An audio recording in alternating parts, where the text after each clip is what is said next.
All right. Is everybody ready for the second tech chat? This is going to be a real divergence because this is already a New York Stock Exchange listed company, InQ Mobile. It is in the mobile security space, so we've already hit on big data, the Internet of Things. Now we're into mobile security, so we're making sure that we cover all of these very innovative tech trends. And I'd like to welcome to the stage the co-CEO of InQ Mobile. He joined the company in early 2012 to direct their strategy globally, and he's had a major impact on the company already. So please come up and join me on stage. So I've actually feel like I've already met you several times because we've been in communications through mobile and through internet and so many times. So, but it's great to have you here, and thank you for participating. So you've pretty much spent your whole career in mobile, right? Yeah, I mean, I would say the better part of it. I was at Motorola for about 10 years, and Samsung for 3.5, and spent time at Citigroup in mobile. So I've seen a lot of transitions, seen a lot of misses, seen a lot of recoveries, seen a lot of failure as well. So been around quite a bit of dynamics in mobile since I started. Well, it certainly is a fast-moving business. Yeah, I joke around when I first started at Motorola. We were just about to start our first digital content business, selling ringtones and wallpapers. And we've come so far from that form of digital content to where we are today in terms of how important it is to the ecosystem. Right. So, how is it different working for a Chinese company in the mobile space versus you worked at Motorola, you worked at Samsung, you've had a lot of experience with these different, and Citicorp as well. So, how's it different working for a Chinese company, or is it really a Chinese company? Yeah, it didn't even come up. I mean, we were. When I first met, I mean, I've had a chance to obviously work for global culture. I mean, even Motorola was a global culture. I mean, we operated at offices in over 36 countries at the time when I was there, and Samsung global culture as well. Although having been a Korean headquartered company, when I first met Dr. Henry Lin, who was in Dalian, you may have seen him there, but he when we sat down, it was like. There was no disruption in terms of culture. The company's run very flat, very Silicon Valley-ish. If you were to visit there, extremely open, very IP intensive. I mean, we're probably turning out about a patent a week, with over 100 patents already filed or issued. So it's very much a Silicon Valley or global culture. How does it work with a co-CEO? Because that's kind of a difficult thing to manage, right? Our business was born in China, and it's still, one of our largest businesses. I live in Dallas, which is where our dual headquarters is located, and part of that was because we were in Dallas for Samsung's U.S. headquarters, so it was easy to, sort of build an infrastructure there.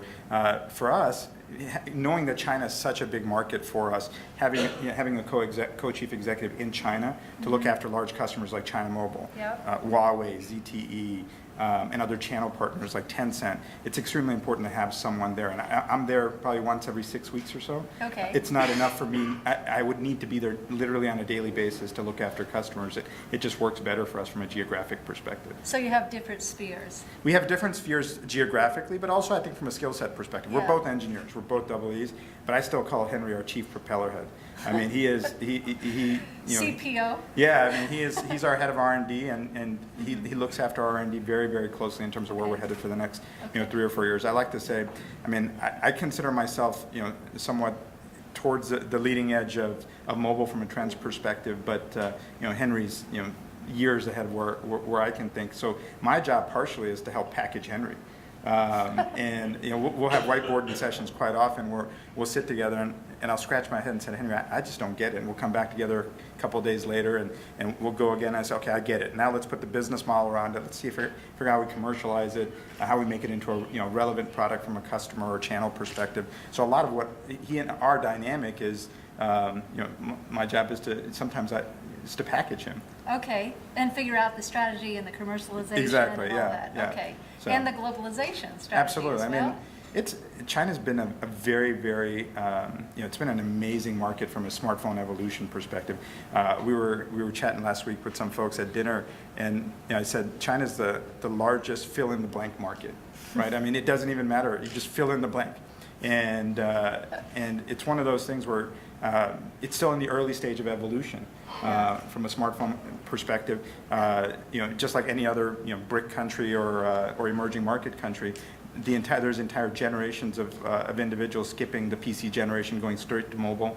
And given that the applications that we're seeing from a consumer and from an enterprise perspective are beyond what we're seeing. I mean, when I started in the mobile industry, we would go to Japan and look at what Docomo was doing with iMode as very much the leading or the bleeding edge of what was going on in mobile. Then you saw it in Korea.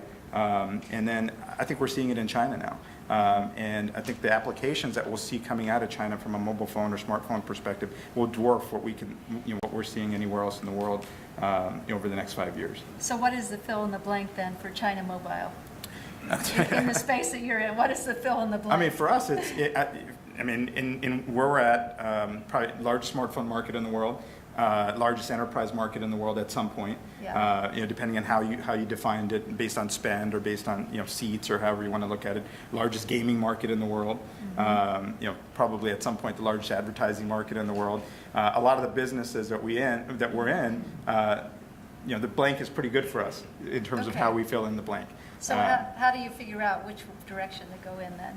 So for us, I mean, we've over the last 8 years built a fairly large user base, over 100 million active users that are fairly, that are loyal to our products, loyal to our services. Yeah.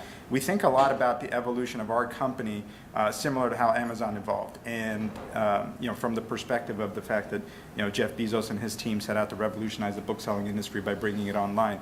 In doing so, they built an amazing infrastructure online from a online commerce perspective, back end, from a physical distribution or third-party logistics, warehousing, everything that you needed to do to service that industry. And then when you look at a captive audience that's coming back to buy publications or books, you figure out what other content types are relevant to that user group. We're in the same mode, which is we've got a loyal user base of over 100 million customers that's coming back to us on a monthly active basis. What other content types are relevant to them, whether it's gaming, whether it's advertising, other third-party developers. So we're looking at adjunct businesses to what we're doing that are relevant to our customers. So we just launched a new image-based and voice-based search technology. We had our first product based on that, Music Radar, which allows you to connect with music on wearables and other types of technologies or other types of mobile devices. So your company has actually moved way beyond mobile security then.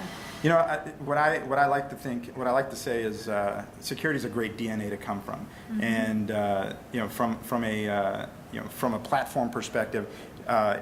Given where our engineers have worked for the last 8 years, we have a great understanding what these platforms are capable of, from a feature functionality, from an optimization, from a current drain perspective. There's a lot of knowledge or capacity within our engineering team to develop leading applications that leverage every single capability that a platform exposes. And so we're in a good spot from a security perspective, and security underlies everything that we do, whether it's mobile payments, mobile healthcare, gaming. I mean, there's a lot of folks who spend a lot of money on games from an in-app purchases perspective. Security is very important to them as well, from protecting the payment or transaction within that application. Hasn't NQ just done some sort of partnership with Tencent on a new product? So we entered. How did you get involved with Tencent? Yeah, so the way we got involved with Tencent was we entered the gaming business last year. Mobile games, China's an extremely large market, multi-billion-dollar market over the next 5 years, and Tencent has a lot of great properties from a gaming perspective. And what we bring to the gaming space is we're not an app store. We actually bring a couple of very unique factors to the gaming space around the gaming communities that we operate, the interest-based profiles that we develop on the folks. We have about 16.1 million active users in our gaming communities. About them, we're developing an interest-based profile that allows us to pre-qualify those users in terms of what games they would be most interested in playing. as well as the communities that they would like to be a part of. The reason Tencent comes to us to operate those games is because of our analytics and operation engine, as well as what we bring them from a user perspective. And so we have a broad partnership with them where they give us exclusive rights to operate their games outside of their systems. So how is all this expansion and this diversification affecting the bottom line? Well, it's been, I mean, knock on wood, it's, continues to go very well for us. We've had 8 straight quarters of meeting, exceeding, and raising guidance. Our profit margins on a net profit basis continue to be operating over 30%, very strong balance sheet. So it enables us to continue to invest heavily in R&D, as well as in companies from an acquisitions or early stage investment. We do a lot of early stage investments from a company perspective. So we're heavily involved in identifying next generation entrepreneurs and technologies. If you look at the couple of companies that we've brought in just even over the last year, whether it was the gaming company that we bought, we owned a third of them in an early stage investment. Whether it was the search technology company that we own a majority of, again, as an early stage investment. So Henry and the team have done a great job of developing and nurturing entrepreneurs in China, because I think they see him, he's only in his mid-30s.